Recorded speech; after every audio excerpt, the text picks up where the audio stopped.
सो आज हम पढ़ेंगे डेवलपमेंट ऑफ रिसोर्सेज। सो पहला क्या है, depletion of resources for satisfying the greed of few individual.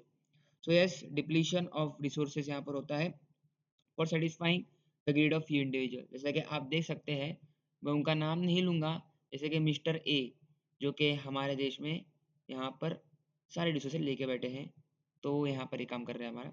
accumulation of resources in few hands which in turn divide the society into two segments, that is haves and haves not and rich और poor। तो जो बहुत सारे resources है उसका accumulation यहाँ पर किसके हाथों में हो गया है, in few people hand, कुछ किसी के फैमिली के हाथ में लग चुका है, जिसकी वजह से सोसाइटी यहाँ पर रिच और पुअर में बदल चुकी है। तीसरा क्या है, indiscriminate exploitation of resources has led to global ecological crisis. So यहाँ पर इनडिस्क्रिमिनेट एक्सप्लॉयटेशन ऑफ रिसोर्सेज, जो एक्सप्लॉयटेशन का यहाँ पर जो रिसोर्सेज हो रहा है, यहाँ पर रिसोर्सेज का एक्सप्लॉयटेशन, उसके वजह से ग्लोबल इकोलॉजिकल क्राइसिस आ चुके हैं, जैसे कि ग्लोबल वार्मिंग कह सकते हैं आप, ओजोन लेयर डिप्लीशन हो रहा है, आपको पता भी है, और इन्वायरमेंटल पोल्यूशन लाइक दिल्ली और लैंड डिग्रेडेशन। तो ये सब क्या है यहाँ पर, इनडिस्क्रिमिनेट एक्सप्लॉयटेशन ऑफ रिसोर्सेज की वजह से। तो यहाँ पर 3 मार्कर के लिए पूछा जाता है, तो इसे आप अच्छे से लर्न करके जाइए। पहला क्या है, depletion of resources for satisfying the greed of few individual, accumulation of resources in few hands will in turn divide society into two segments, that is haves and haves not, or rich or poor। Indiscriminate exploitation of resources has led to global ecological crisis such as global warming, ozone layer depletion, environmental pollution and land degradation। तो यहाँ पर an equitable distribution of resources has become essential for sustained quality of life and global peace। ठीक है। If the present trend of the resource depletion by a few individuals and country continues, the future of our planet is a danger। तो वही same चीज अगर accumulation of resources in few hands और exploitation of resources यहाँ पर चलता रहा, तो हमारे फ्यूचर का जो यहाँ पर होने वाला है, ठीक है, हमारे प्लेनेट का फ्यूचर वो बहुत डेंजर में होगा। ठीक है, therefore resource planning is essential for sustainable existence of all form of life। Sustainable existence is a component of sustainable development। Sustainable existence ये component है sustainable development का, और resource planning is essential for social existence। तो resource farming planning क्या होता है, इससे पहले हमें जानेंगे कि सस्टेनेबल डेवलपमेंट क्या होता है। सस्टेनेबल डेवलपमेंट क्या होता है भाई, इकोनॉमिक डेवलपमेंट होता है जहाँ पर हम जो means development should take place without damaging the environment. मतलब डेवलपमेंट होनी चाहिए मगर जो इन्वायरमेंट को है उसे डैमेज ना पहुंचाए हुए। ठीक है। And development is present in the present should be not be compromise with the needs of the future generation. जो हमारी डेवलपमेंट हो रही है, जो डेवलपमेंट प्रेजेंट में हो रही है, वो कॉम्प्रोमाइज यहाँ पर नहीं करनी चाहिए हमें फ्यूचर जनरेशन से। ठीक है। सो सस्टेनेबल इकोनॉमिक डेवलपमेंट है means development should take place without damaging the environment and development in the present environment and development in the, ठीक है, so without damaging the environment and development in present should not compromise with the needs of the future generations। फिर इसके पीछे एक यहाँ पर हमारे को मिला है एक सोल्यूशन, कि सोल्यूशन क्या आया, तो सोल्यूशन हमें आया यहाँ पर रियो डी जेनेरियो और समिट 1992। तो ये सोल्यूशन बन के निकला। तो बहुत सारे यहाँ पर एक्यूमुलेशन ऑफ रिसोर्सेज हो रहा था और डिप्लीशन ऑफ रिसोर्सेज हो रहा था। तो यहाँ पर एक सोल्यूशन निकाला गया 1992, जून 1992 में। More than 100 heads of states, तो लगभग 100 से ज्यादा यहाँ पर heads of states met in Rio de Janeiro.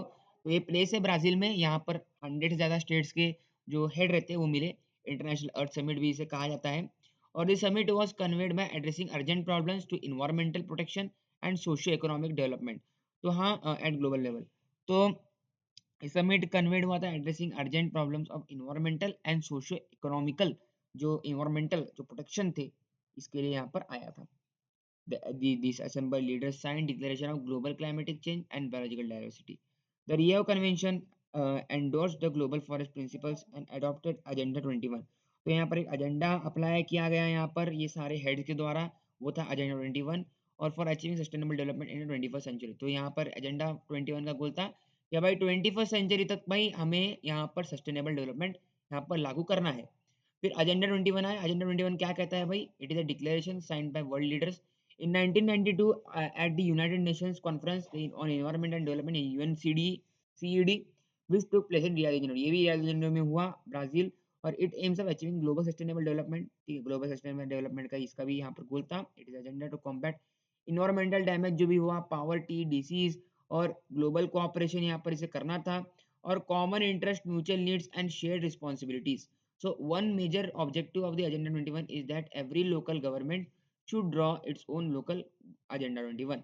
तो ये सारा यहाँ पर ऐसा काम था, वैसे इतना इंपॉर्टेंट नहीं है, मगर आप पढ़ सकते हैं ये एजेंडा 21। ओके, उसके बाद जाते हैं हम रिसोर्सेज प्लानिंग में। तो रिसोर्स प्लानिंग में क्या आता है भाई, planning is widely accepted strategy for judicious use of resources. आपको पता ही है जो रिसोर्सेज है वो बहुत कम है और इसकी प्लानिंग करना हमें बहुत ही जरूरी हो जाता है, क्योंकि उसका रिसोर्स का हमें जुडिशियस यहाँ पर यूज करना है। And it has importance in our country like India. तो ये बहुत इंपॉर्टेंट है कंट्री लाइक इंडिया में, which has enormous diversity in availability of resources. तो हमारे इंडिया में क्या है, बहुत सारी डाइवर्सिटी अवेलेबिलिटी ऑफ रिसोर्स में। जैसे कि अगर आप राजस्थान में जाओगे तो राजस्थान में आपको यहाँ पर आपको रेती दिखने को मिल जाएंगे, सैंड आपको दिखने को मिल जाएगा, ठीक है। वहीं पर अगर आप उत्तर प्रदेश इधर या फिर नॉर्थ ईस्ट रीजन में जाओगे तो आपको फॉरेस्ट एरियाज देखने को मिल जाएगा। तो रिसोर्सेज की यहाँ पर बहुत सारी डाइवर्सिटी है इंडिया में। So these are regions which are rich in certain types of resources but are deficient in some other. तो there are regions, ठीक है, बहुत सारे regions ऐसे भी हैं जहाँ पर कुछ जैसे कि क्या बोलते हैं रिसोर्सेज बहुत ज्यादा है मगर कुछ रिसोर्सेज बहुत कम है। जैसे राजस्थान में अगर आप देखोगे, राजस्थान यहाँ पर आप देखोगे तो राजस्थान यहाँ पर सैंड की मात्रा उधर पे बहुत है, ठीक है। बट अगर आप देखोगे राजस्थान में और भी, तो राजस्थान में जो पानी की जो मात्रा है, ठीक है, वो बहुत कम है। यानी कि पानी का जो अवेलेबिलिटी है, ये जो रिसोर्स है, इसकी अवेलेबिलिटी बहुत कम है, तो डिफिशियंट है। तो बहुत सारे ऐसे रीजन्स है जो कि यहाँ पर बहुत ही किसी रिसोर्स में बहुत ये आगे है और किसी रिसोर्स में कम है। तो नेक्स्ट क्या है, there are some regions which can be considered self sufficient in terms of ability और रिसोर्सेज। तो हाँ, ठीक है, कुछ है। और and there are some regions which have acute shortage of some vital resources. और कुछ ऐसे भी यहाँ पर स्टेट्स है जहाँ पर कुछ रिसोर्सेज का बहुत ही एक्यूट शॉर्टेज यहाँ पर पड़ रहा है। जैसे for example the states of Jharkhand यानी जेसीएम। जेसीएम यहाँ पर लर्न करने की ट्रिक यहाँ बता रहा हूँ, जेसीएम। जेसीएम, जेसीएम यानी क्या, झारखंड, छत्तीसगढ़ और Madhya Pradesh are rich minerals in coal deposit, भाई ये याद रखिए। और अरुणाचल प्रदेश जैसे देश जो कि नॉर्थ ईस्ट में आते हैं, are had abundance of water resources but lacks in infrastructural development. तो भाई इनके पास वाटर रिसोर्सेज बहुत है, ठीक है, मगर ये इंफ्रास्ट्रक्चरल डेवलपमेंट में लैक करते हैं। तो स्टेट ऑफ राजस्थान आ गया, it very well endured with solar energy and wind energy but lacks in water resources, ठीक है। जैसे कि मैं आपको पहले ही बताया, राजस्थान बहुत ही यहाँ पे सोलर और विंड एनर्जी में बहुत मतलब वेल एंडोर्ड है, बट पानी की कमी है उधर पे, वाटर रिसोर्स की बहुत डिफिशियंसी है। फिर the cold desert of Ladakh, ठीक है, लद्दाख में यहाँ पर रिलेटिवली आइसोलेटेड है, भाई आइसोलेटेड है from the rest of the country, but it has very rich cultural heritage but it deficient in water. ठीक है, बहुत कल्चरल अच्छा वेरी रिच कल्चरल हेरिटेज है, मगर इंफ्रास्ट्रक्चर और वाटर रिसोर्स में बहुत यहाँ पर कमी इसके अंदर पड़ जाती है। This call for balance resources planning at national and state, regional and local levels, ठीक है। तो यहाँ पर balance resource planning at national state and regional level का यहाँ पर आ जाता है। अब यहाँ पर आते हैं मेन बात के लिए, रिसोर्स प्लानिंग इन इंडिया। तो ये जो टॉपिक है 3 से 5 मार्क के लिए यहाँ पर कभी कभार पूछा जा चुका है और जाता भी है। तो रिसोर्स प्लानिंग क्या है, resource planning is complex process, ठीक है, बहुत कॉम्प्लेक्स प्रोसेस है भाई, हमें रिसोर्स प्लान करना है और इंडिया की डाइवर्सिटी में हमें तो बहुत इंपॉर्टेंट हो जाता है कि रिसोर्स प्लानिंग करें। तो पहला क्या है हमारा पॉइंट, बहुत इंपॉर्टेंट है, इसको याद रखने की जरूरत है, identification and the inventory of resources. यानी कि हमें करना है जैसे कि across the regions of the country. तो पहले हमें यहाँ पर थ्रू सर्वेइंग, मैपिंग और क्वालिटेटिव एंड क्वांटिटेटिव एस्टिमेशन से हमें पहले रिसोर्स का मेजरमेंट लेना है कि भाई कितना यहाँ पर उसके अंदर इन्वेंट्री है, और रिसोर्स की आइडेंटिफिकेशन हमें करनी है। उसके बाद क्या है, इवॉल्विंग अ प्लानिंग स्ट्रक्चर। तो भाई उसके बाद हमें प्लानिंग स्ट्रक्चर इवॉल्व करना है जहाँ पर हम यहाँ पर एंडोर्ड विथ अप्रोप्रिएट टेक्नोलॉजी। तो इन्वॉल्विंग अ प्लानिंग स्ट्रक्चर है जो अप्रोप्रिएट टेक्नोलॉजी से यहाँ पर एंडोर्ड हो, या फिर क्या कहते हैं वो एक हो। जैसे कि आप चाइना के देख लीजिए, चाइना में मतलब यहाँ पर एक बहुत अच्छा प्लानिंग स्ट्रक्चर यहाँ पर अप्लाई किया गया है। Skill and institutional setup for implementing resource development plan. तो skill and institutional setup for implementing resource development plan. तो बहुत सारे यहाँ पर इंस्टीट्यूशनल सेटअप करने चाहिए और स्किल, ठीक है, जो भी है पर इम्प्लीमेंट करने के लिए रिसोर्स डेवलपमेंट प्लान्स को। फिर matching the resource development plans with overall national development plans. तो जो यहाँ पर हमारा ये है रिसोर्स डेवलपमेंट प्लान्स है, उसको ओवरऑल नेशनल डेवलपमेंट प्लान से मैच करना। तो पहला क्या है भाई, पहला है आइडेंटिफिकेशन एंड इन्वेंटरी, जहाँ पर through surveying, mapping, qualitative quantitative estimation से हम मेजरमेंट लगा सकते हैं रिसोर्सेज की। दूसरा क्या है, evolving a planning structure well enrolled with appropriate technology and, ठीक है, स्किल और institutional setup for implementing resource development plans. उसके बाद क्या है, matching the overall national development plans with the resource development plans, ठीक है, हो गया ये बात होगी। तो ये सारा गोल्स का यहाँ पर अचीवमेंट है, अवेलेबिलिटी ऑफ रिसोर्स, ये आप पढ़ सकते हैं, इतना इंपॉर्टेंट है नहीं है, बट फिर भी उसके बाद अभी हम आपको दिखाएंगे नेक्स्ट वाला पार्ट, जो कि है ये हिस्ट्री का आप पढ़ सकते हैं, यानी कि जैसे कि आप देख सकते हैं कि can you name some resources rich पर इकोनॉमी में, बहुत सारे कंट्रीज, बहुत सारे स्टेट्स है जो कि रिसोर्स रिच है, बट वो पुअर है, मतलब ठीक है, जैसे केरला, केरला में रिसोर्सेज नहीं है उतने मगर वो बहुत रिच है। तो यहाँ पर ये पॉइंट है कि यहाँ पर कॉलोनीज बनाए गए थे, therefore resources contribute development when they accompanied appropriate technology development. तो ये सारा यहाँ पर है, ये इतना इंपॉर्टेंट नहीं है, कोलोनाइजेशन की वजह से, मोटे मोटे तौर पे बोलूँ तो कोलोनाइजेशन की वजह से यहाँ पर ये हुआ था, ठीक है। कॉलोनीज ने इनके रिसोर्सेज बहुत ले लिए, और जिसकी वजह से इनके जो एंसेस्टर्स थे वो गरीब पड़ गए। इसका भी वही है, टेक्नोलॉजिकल इंस्टीट्यूशन में hinder development. There are many regions in our country that are rich in resources but are included in economically backward regions. क्यों? क्योंकि वहाँ पर टेक्नोलॉजी ही नहीं है भाई। अगर तुम्हारे पास बहुत सारे रिसोर्स है, पानी है तो भाई तुम्हारे टेक्नोलॉजी नहीं, तो भाई तुम पानी का इस्तेमाल कैसे करोगे, हाइड्रो इलेक्ट्रिसिटी में कन्वर्ट कैसे करोगे? तो वही बात है बस, और कुछ नहीं है। ये सेम यहाँ पर है, कॉलोनीज की वजह से, टेक्नोलॉजी नहीं रहने की वजह से हुआ था। कंजर्वेशन ऑफ रिसोर्स में क्या आता है भाई? कंजर्वेशन ऑफ रिसोर्स में क्या है? यहाँ पर गांधीयन आइडिया यहाँ पर आ जाता है, गांधीयन आइडिया। तो गांधीयन आइडिया क्या कहता है भाई, कि जो हमारा रिसोर्सेस है वो जो लोगों के हाथ में नहीं जाना चाहिए, वो सारे मतलब कॉमन पीपल के हाथ में रहना चाहिए प्रोडक्शन। तो but development but irrational consumption and over utilization of resources may lead to socio-economic and environmental problems. To overcome this problem, resource conservation at various levels are important. So these had been the main concern of leaders and thinkers in the past. तो बहुत ही concern है leaders और thinkers in past. For example Gandhi ji was very apt voicing this concern about resource conservation in this world. So Gandhi ji क्या कहते थे कि there is enough for everybody's needs but not for anybody's greed. तो भाई ये बहुत ही मतलब डीप डीप बात है कि भाई किसी इंसान के लिए या फिर पॉपुलेशन के लिए इनफ रिसोर्सेज है, बट किसी के ग्रीड के लिए इनफ रिसोर्सेज नहीं है। So he placed the greedy and selfish individual and exploitative nature of modern technology at the root cause over the resource depletion। तो उन्होंने यहाँ पर जो सेल्फिश इंडिविजुअल और एक्सप्लॉइटेटिव नेचर के जो लोग हैं मॉडर्न टेक्नोलॉजी के, उसको उन्होंने कहा कि भाई ये रिसोर्स डिप्लीशन का एक बड़ा सा रूट कॉज है ग्लोबल लेवल के पे। He was also against mass production के अगेंस्ट, और wanted the replace it by production by masses. बेचारे यहाँ पर आगे इसके अंदर क्लब ऑफ रोम आ जाएगा आपका, ठीक है, जो कि रिसोर्स कंजर्वेशन के लिए किया कब, 1968 में। फिर गांधीयन फिलोसफी यहाँ पर हुई, जहाँ पर स्क्रू मैचर, ठीक है, स्मॉल इज ब्यूटीफुल, ये बताया गया 1974 में। उसके बाद हमारे को यहाँ पर एजेंडा भी दिखने को मिल रहा है। फिर हाँ, ब्रुटेंट लैंड कमीशन रिपोर्ट जो 1987 में था। तो इसका क्या मतलब था भाई? इसका मतलब ये था कि ये कॉन्ट्रीब्यूशन ऑफ रिसोर्स होना चाहिए, कंजर्वेशन होना चाहिए रिसोर्स का ग्लोबल लेवल पे।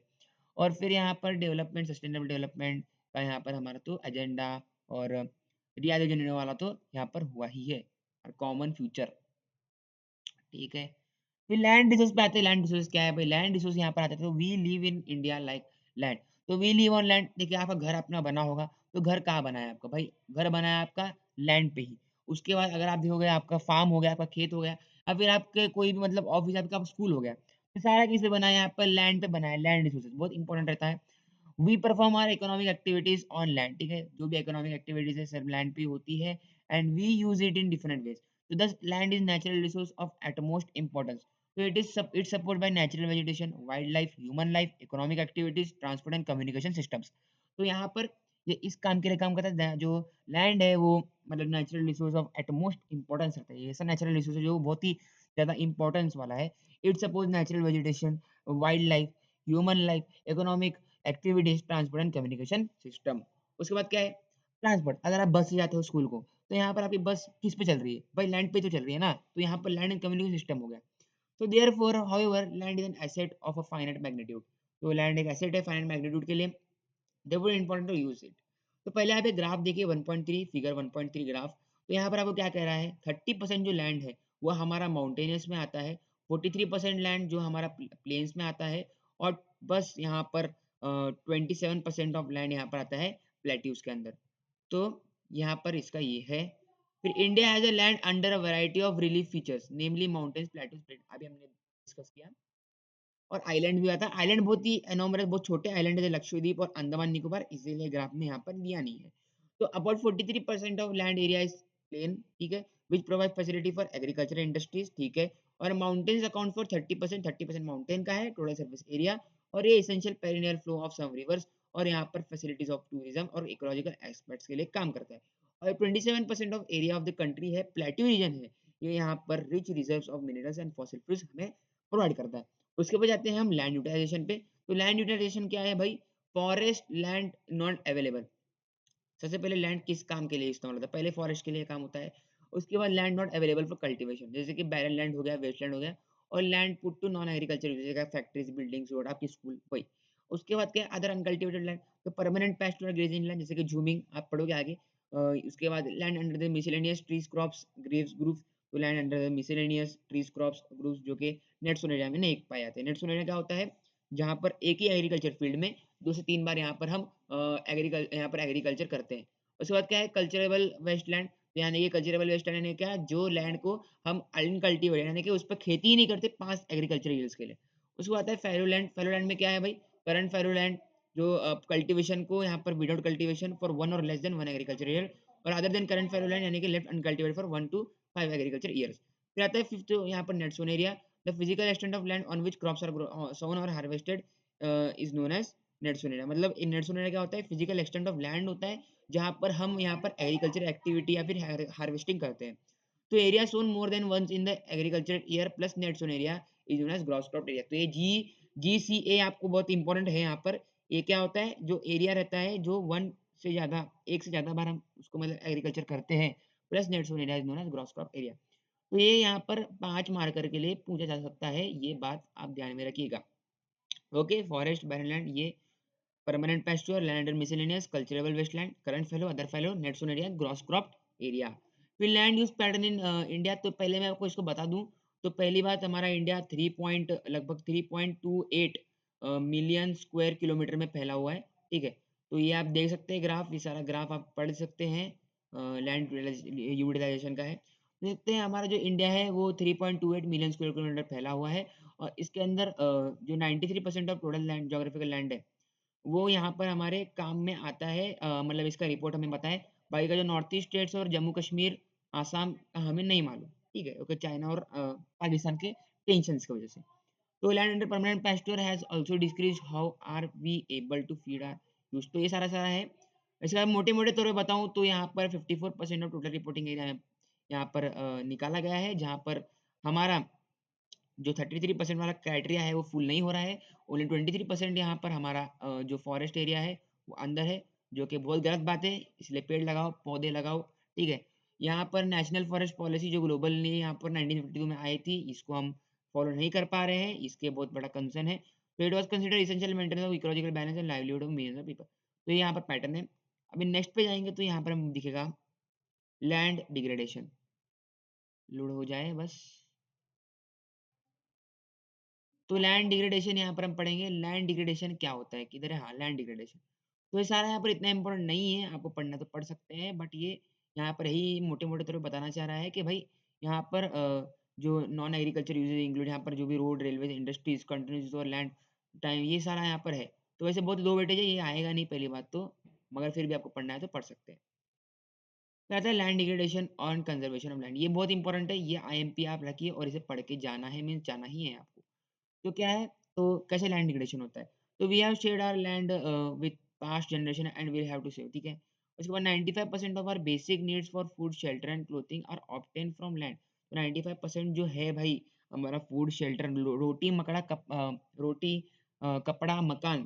ठीक है, ये जो 95% है ना, ये सारा लैंड से आता है। तो human activities have not only brought about degradation of human but land, but also aggravate the pace of natural forces cause damage to land. तो ऐसे बहुत सारे हमारे एक्टिविटीज है, क्रूअल एक्टिविटीज है, जैसे कि अरावली यहाँ पर बीच में आया था। तो अरावली यहाँ पर आया था बीच में। तो ये सारा सुप्रीम कोर्ट अभी ले लिया सेंटेंस, बट देख सकते हैं कि ह्यूमन एक्टिविटीज के लिए, कुछ चंद ह्यूमन एक्टिविटीज के लिए लैंड को कितना सफर करना पड़ रहा है और हमें कितना सफर करना पड़ रहा है। So some human activities such as deforestation हो गया, overgrazing, mining and quarrying to have contributed significantly in land degradation। तो यहाँ पर some human activities है, जैसे कि deforestation, overgrazing और mining, quarrying, ये सब क्या contribute कर रहे हैं land degradation के लिए। Mining sites are abandon after excavation work. तो माइनिंग साइट यहाँ पर वर्क होने के बाद छोड़ दिया जाता है ऐसे ही, completing leaving deep scars and traces of overburdening. Instead like GCM, पहली बार था GCM, याद रखिए भाई वो आएगा। GCM ने और उड़ीसा में GCMO deforestation due to mining have caused severe land degradation. Okay, तो डिफॉरेस्टेशन और माइनिंग इधर आ रहा है भाई, जीसीएमओ में आ रहा है, झारखंड, छत्तीसगढ़, मध्य प्रदेश और उड़ीसा में।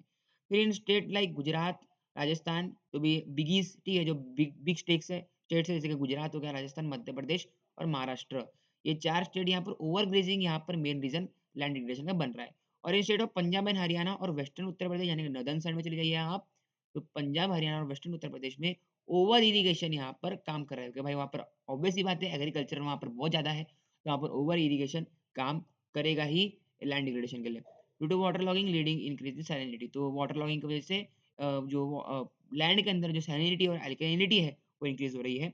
The mineral processing like grinding और लाइमस्टोन सीमेंट इंडस्ट्रीज, ये भी बहुत यहाँ पर, जैसे mineral processing, lime grinding, grinding of limestone, cement industries and calcite calcite of soapstone of ceramic industry generate huge quantity of dust in atmosphere, ये बात भी है।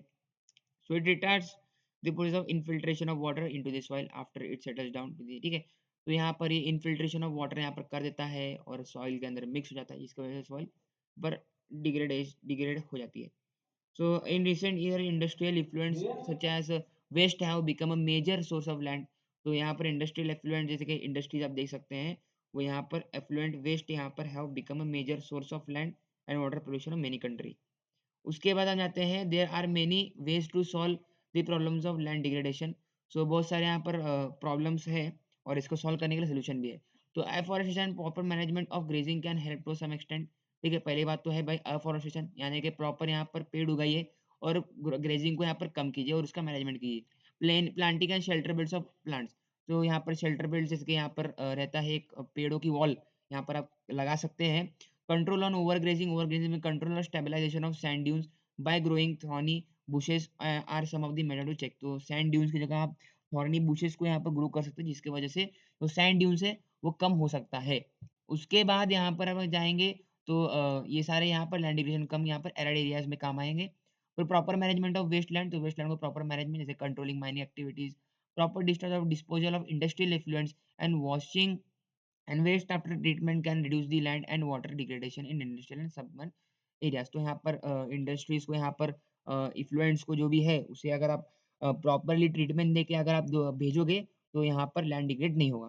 तो सॉइल रिसोर्स यहाँ पर आता है, ये भी ज़्यादा इंपॉर्टेंट नहीं है मगर आप पढ़ सकते हैं। Soil is the most important renewable resources, it is the medium of plant growth, तो medium of plant growth and support different types of living organism on the earth, ठीक है, बहुत सारे लिविंग ऑर्गेनिज्म है जैसे कि अर्थवॉर्म, ये सारे यहाँ पर सॉइल में ही रहते हैं। The soil is a living system, takes millions of years form soil, तो बहुत सारे साल लेता है soil बनने के लिए। Relief, parent rock and bedrock, climate, vegetation and other form of life time are important factor of forming of soil।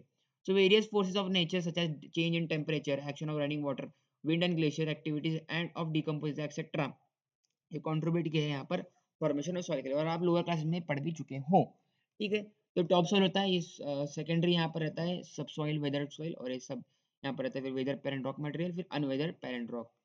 Next में जाएंगे, यहाँ पर आता है हमारा क्लासिफिकेशन ऑफ सॉइल, तो ये बहुत इंपॉर्टेंट है, ये आपको पढ़ना ही है, मतलब पढ़ना ही है। तो यहाँ पर क्या पहला आता है एलुवियल सॉइल। एलुवियल सॉइल क्या है भाई, this is widely most spread, सबसे ज्यादा यहाँ पर स्प्रेड यहाँ पर सॉइल है। In fact the entire northern plane जो है यहाँ पर एलुवियल सॉइल से बना हुआ है। these have deposited by 3 important Himalayan river system, the Indus, the Ganga and the Brahmaputra। तो ये यहाँ पर मोस्ट वाइडली है स्प्रेड सॉइल है और deposit by 3 important Himalayan river, Brahmaputra, ठीक है, इंदस और Ganga. This soil also extend in Rajasthan और Gujarat through the narrow corridors. फिर उसके बाद क्या आता है, alluvial soil is also found in the eastern coastal plain, जो ईस्टर्न कोस्टल प्लेन्स है, इधर ईस्टर्न कोस्टल प्लेन में पाया जाता है, particularly in deltas of Mahanadi, Godavari and Krishna and Kaveri. तो महानदी, गोदावरी, कृष्णा, कावेरी के डेल्टाज में स्पेशली ये पाया जाता है ईस्टर्न कोस्टल प्लेन्स में। नेक्स्ट क्या आता है भाई, alluvial soil consist of various proportion of sand silt and clay, ठीक है, सैंड एंड सिल्टन क्ले का यह वेरियस प्रोपोर्शन यहाँ पर लेता है। As we move inland towards the river valley, जैसे हम इनलैंड जाते हैं रिवर वैली के, तो सॉइल पार्टिकल्स है यहाँ पर समवॉट बिगर इन साइज यहाँ पर अपीयर होते हैं in the upper ridges of river valley, that is near the place of the break of the slope, ठीक है, यहाँ पर स्लोप ब्रेक होता है या सॉइल आर कोरस, ठीक है, ठीक है, okay. In upper ridges of river valley, ये मतलब ये होते हैं, क्या बोलते हैं, बिगर इन साइज रहते हैं, मगर जब ब्रेक ऑफ द स्लोप जाते हैं तो ये कोरस हो जाते हैं। तो soil are more common in the piedmont plains like Duars, Chos and Terai. फिर apart from size of their grains, components of soil are also described on the basis of their age, तो एज पे भी डिस्क्राइब होते हैं भाई।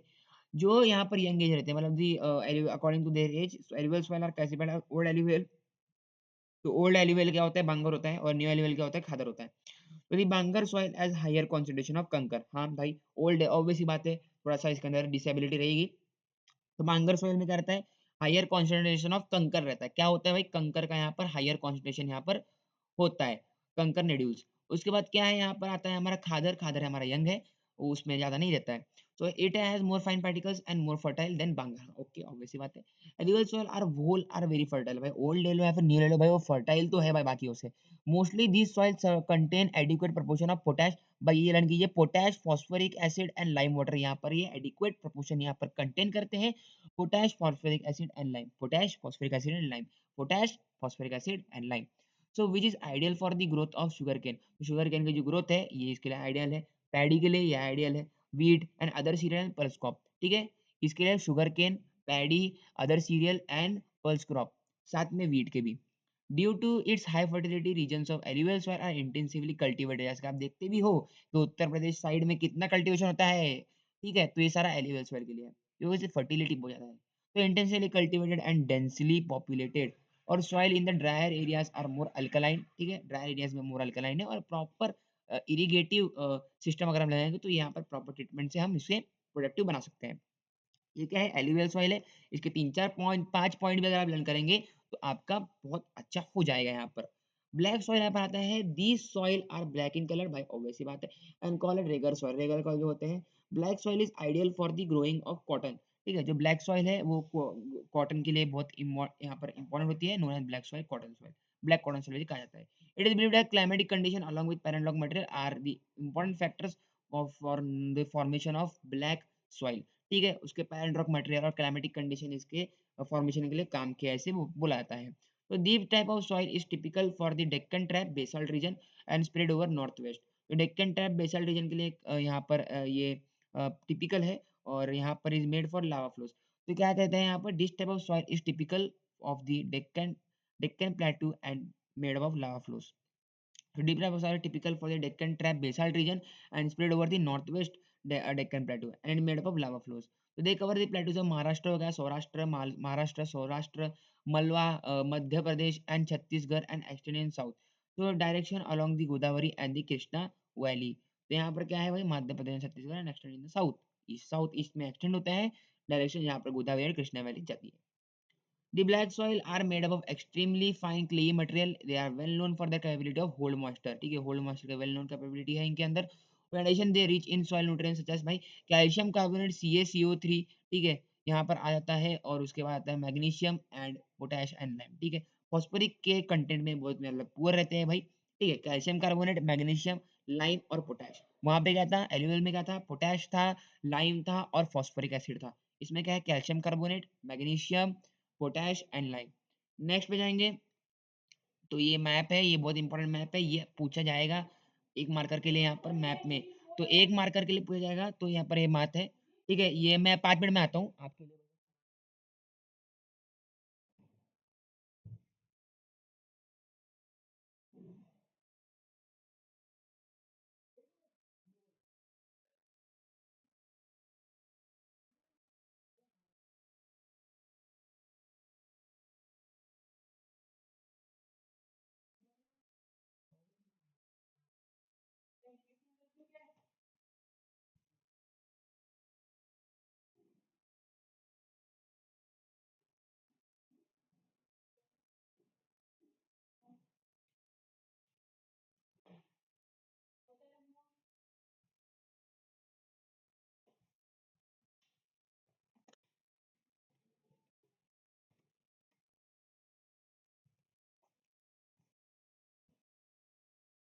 तो सॉरी, तो ये यहाँ पर मैप है हमारा। तो नॉर्थ ईस्ट रीजन में आप देख सकते हैं यहाँ पर फॉरेस्ट सॉइल ने ले रखा है। बाकी अगर आप नीचे जाओगे तो यहाँ पर आपको एलुवियल सॉइल देखने को मिल जाएगा, ठीक है। जो ग्रीन वाला है थोड़ा सा लाइटिश ग्रीन, ये एलुवियल सॉइल है। यहाँ पर पूरा नॉर्थ ईस्ट रीजन ले बैठा है। इधर पे अगर आप देखोगे नॉर्थ ईस्ट एकदम एक्सट्रीमिस्ट नॉर्थ ईस्ट में, तो आप देख सकते हैं यहाँ पर रेड एंड येलो सॉइल ने ले रखा है। ये यहाँ पर हमारा पूरा ब्लैक सॉइल है। ये यहाँ पर लैटराइट सॉइल यहाँ पर देख सकते हैं आप। और एराइड सॉइल भी यहाँ पर आपको देखने को मिल जाएगा कहीं इधर पे, ठीक है। अभी हम जाते हैं नेक्स्ट पे। देख सकते हैं सॉइल्स आर जनरली पुअर, तो ये जो ये ब्लैक सॉइल की बात हो रही है, ठीक है, ब्लैक सॉइल की बात हो रही है। ब्लैक सॉइल क्या होते हैं यहाँ पर, poor in phosphoric content and they develop deep cracks during hot weather. जब हॉट वेदर होता है तो आप देख भी सकते हो कि अगर हम महाराष्ट्र रीजन में रहते हैं तो जो ब्लैक सॉइल है यहाँ पर डीप क्रैक्स यहाँ पर क्रिएट कर लेता है हॉट वेदर पे, which helps in proper aeration. तो प्रॉपर एरेशन में यहाँ पर soil में होता है दिस सॉइल स्टिकी, स्टिकी होते हैं और wet and difficult to work on unless tilled immediately after the first hour. तो ये जो सॉइल है वो स्टिकी रहते हैं व्हेन वेटन और डिफिकल्ट होते हैं वर्क करने के लिए, इसलिए इसे यहाँ पर टिल्ट किया जाता है immediately after the first shower और during the pre monsoon period.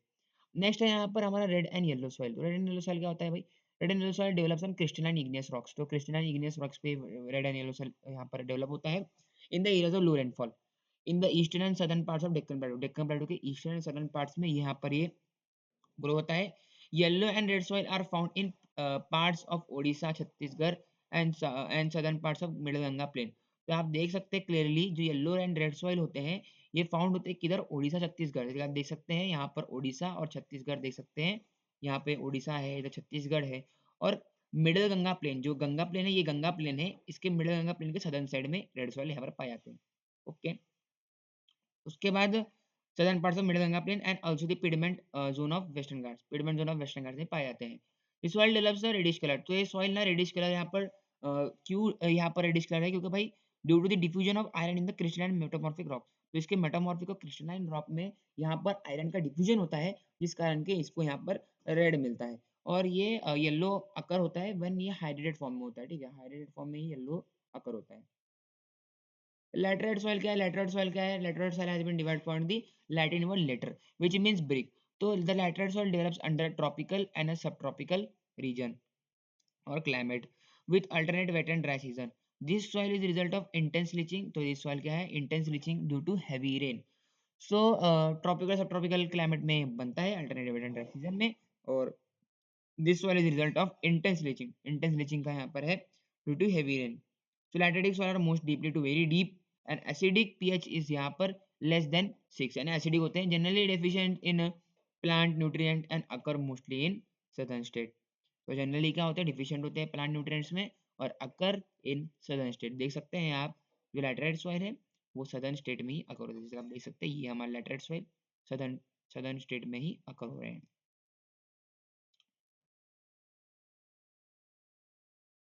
Okay, तो ओके फिर यहाँ पर आता है Odisha, western Ghats region of Maharashtra, Odisha, some parts of West Bengal and north east region. तो western Ghats region of Maharashtra हो गया, ओडिशा हो गया, some part of West Bengal and north east region में ये पाया जाता है।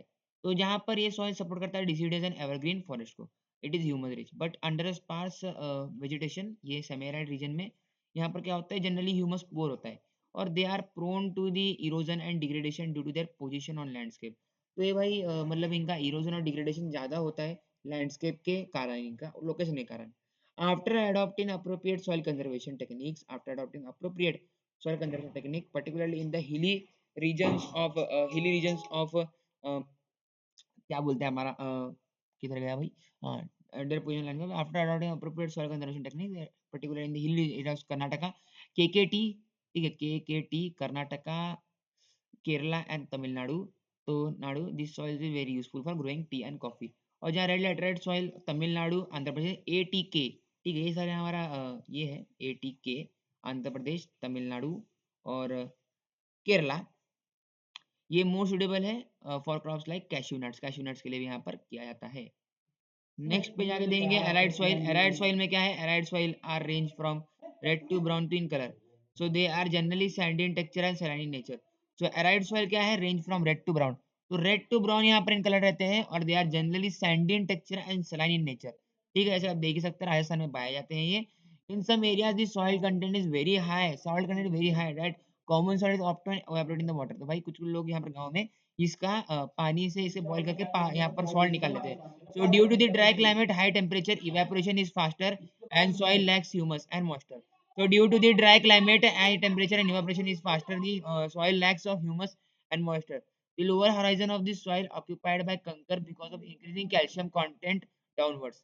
Calcium content यहाँ पर downward ज्यादा रहता है जिसकी वजह से यहाँ पर कंकर यहाँ पर इसका जो लोअर होराइजन है उसे ऑक्यूपाई करते हैं। द कंकर layer formation in the bottom horizon restrict the infiltration of water. जो कंकर है ये जो वाटर इन्फिल्ट्रेशन है उसे रिस्ट्रिक्ट करते हैं। After proper irrigation this soil become cultivable as been in case of western Rajasthan. तो वेस्टर्न राजस्थान में कल्टी यहाँ पर प्रॉपर इरिगेशन की वजह से इसे कल्टिवेबल बनाया गया है। तो एराइड सॉइल आप देख सकते हैं कहाँ पाए जाते हैं, इधर आप देख सकते हैं राजस्थान में, यहाँ पर ये ईस्टर्न वेस्टर्न राजस्थान में यहाँ पर मोस्टली पाए जाते हैं। नेक्स्ट पे आते हैं फॉरेस्ट सॉइल, लास्ट सॉइल है forest soil. This soil are found in the hilly and mountainous areas, obvious सी बात है, where sufficient rain forest are available, sufficient rain forest are available.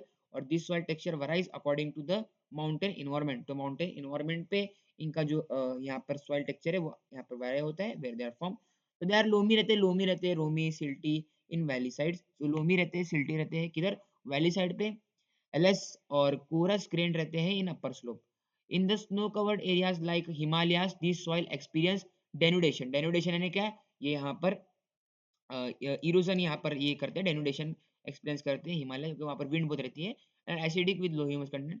But these soil are found in lower parts of valley particularly on the river terraces and the alluvial fines are fertile. ठीक है, fertile रहते हैं किधर पे, river terraces और valleys में, lower parts of valleys. फिर soil erosion and soil conservation. Soil erosion and soil conservation कैसे करेंगे, तो delineation of the soil cover and the subsequent washing down is described as soil erosion.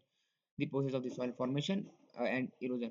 तो go on simultaneously, ठीक है, soil formation और erosion simultaneously चलता है, but there is a balance, but there is a imbalance between them, क्योंकि भाई human activities like deforestation हो गया, overgrazing और construction of mining site, while natural forests like grain, glacier and water lead soil erosion. Running water cuts through clay soil, making the deep channel gullies. So these land become unfit for cultivation, called as badland. In Chambal basin ये ravines भी कहा जाते हैं, sometime watershed होता है। Last part पे आते हैं, soil is washed away. This is known as sheet erosion, जहाँ पर सॉइल यहाँ पर इन टॉप सॉइल यहाँ पर जब वॉश होती है तो शीट इरोजन कहते हैं। और wind blows loose soil off flat इसे कहते हैं wind erosion. Soil erosion cause for defective method of ploughing counter that is and also forms loop from channels, quick flow of water leading to the soil erosion.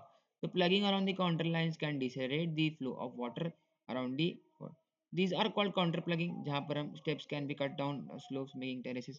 Terrace cultivation होता है जो कि restrict करता है erosion को। और western and central Himalayas have well developed terrace farming. ठीक है, सेंट्रल हिमालयाज, वेस्टर्न हिमालयाज के यहाँ पर होता है। तो हाँ, large fields can be divided into strips. तो स्ट्रिप्स, स्ट्रिप इरिगेशन हो, स्ट्रिप फार्मिंग हो गया यहाँ पर। उसके बाद this breaks up the force of wind. So जैसे आप देख सकते हैं कि दो क्रॉप के बीच में ग्रास ग्रास डाल दिया, जो कि विंड के जो फ्लो को है यहाँ पर कम कर देता है। तो ये क्या है यहाँ पर, स्ट्रिप इरिगेशन। उसके बाद यहाँ पर this strip cropping. So planting lines tree shelter also तो works in similar ways. So rows of such trees are called shelter belts.